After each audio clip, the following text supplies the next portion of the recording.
মুখ্যমন্ত্রী একজন ইন্ডিভিজুয়ালের উপর খুব একটা কিছু নির্ভর করে না। ইন্ডিভিজুয়াল দুর্নীতিগ্রস্ত হলে তাকে জেলে যেতে হবে, যেমন মমতা ব্যানার্জি।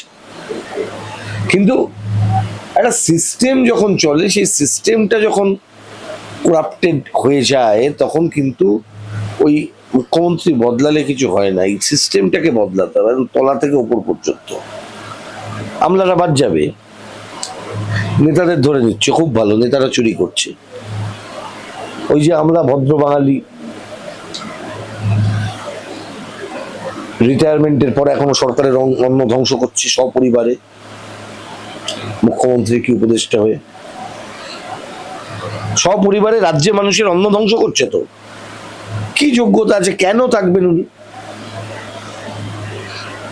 শুধু মিষ্টি মিষ্টি করে সুন্দর বাংলা বলতে পারেন বলে? এরা দুর্নীতিগ্রস্ত নয়?